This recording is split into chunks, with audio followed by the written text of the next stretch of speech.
Hey guys, what's up? Welcome back to my channel. I'm Tom Queen, and today we're going to talk about how to create an ideal B2B customer profile. So if you want to learn how to attract more leads for your business with a more tailored strategy of how to attract just the right people on LinkedIn, keep on watching. This video is for you.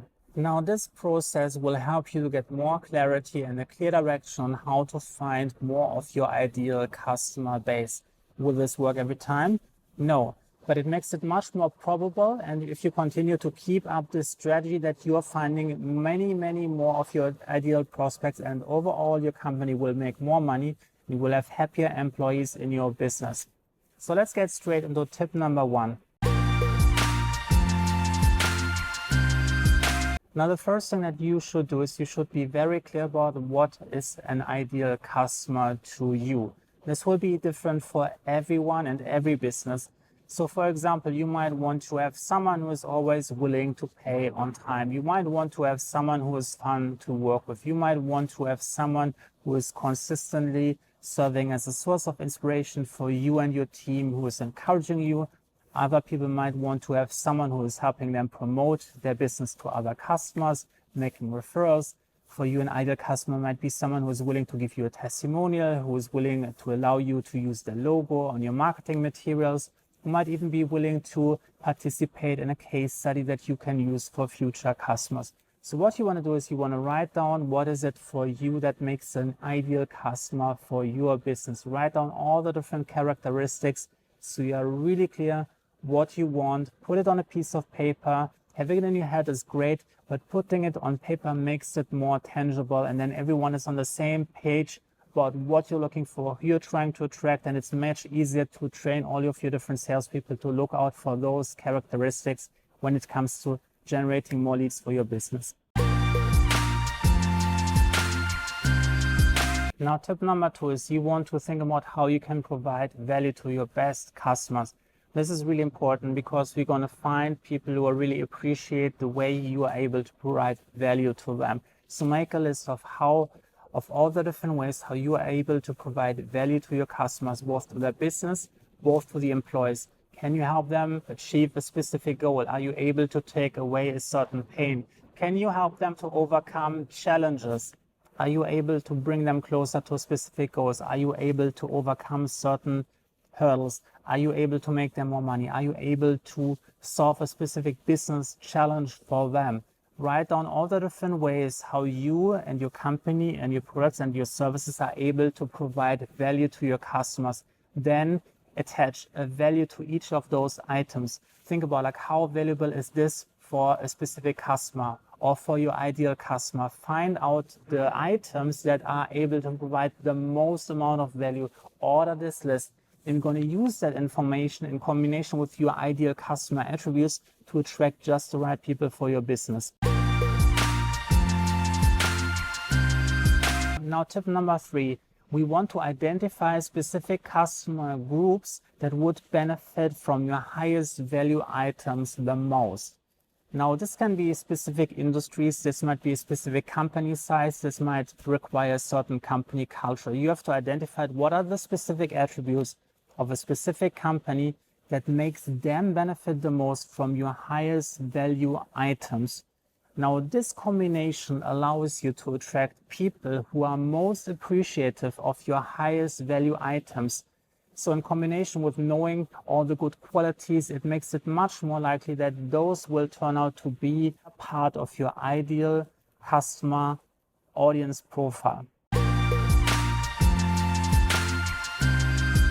Tip number 4, you want to define your human counterpart. Now that you know all the attributes that an ideal customer is to you, you have identified your highest value item and you have identified the kind of company types that would benefit most of you.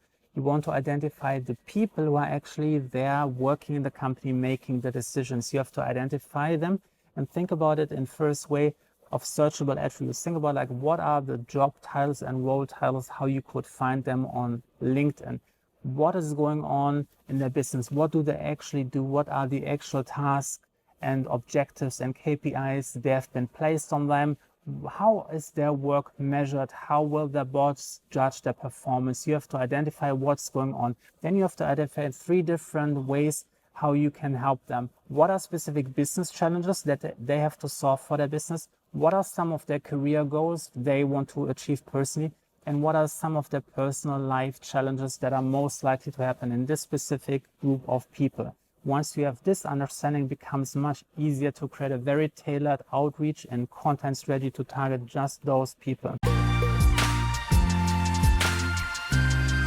Now, tip number 5, now it's time to identify your qualifiers.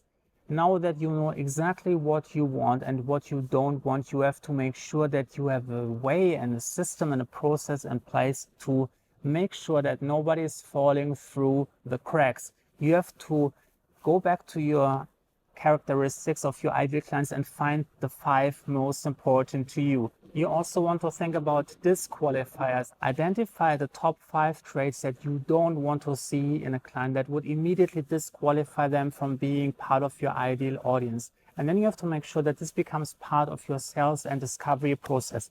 Make sure that you just have the right questions at hand so each salesperson can talk a potential customer through the different stages of qualification to make sure that they both have the ideal traits and they are lacking the disqualifying traits.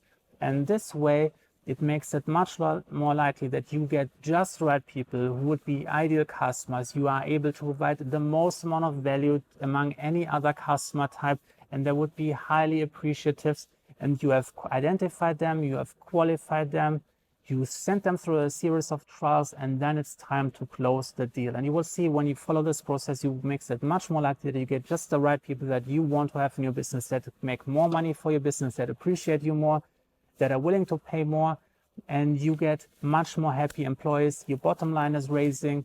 Now, in conclusion, be clear about what you want and what you don't want. Identify the right company types. Identify the ways how you are able to provide value to them. Identify the people behind the decision.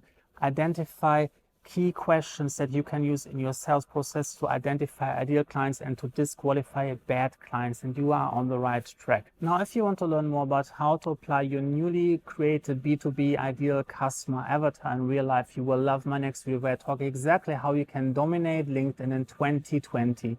Now, this will come in really handy to identify just right people and then to use very effective strategies on LinkedIn to convert people on the LinkedIn platform. So if you want to watch this video, make sure that you hit the subscribe button and turn the notification bell on to get an email once this video is live.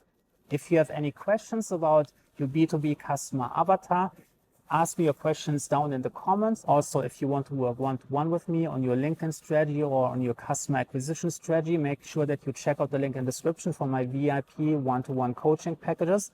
Please give this video a like and check out those videos over here and over here to get more marketing knowledge. Also, if you want to support my channel, you can join me on Patreon, where you get first-hand access on all of my future videos. You have the ability to ask me questions before I record my next videos. You also have the ability to vote on future video ideas, so check out the link as well, and I'll see you in the next video.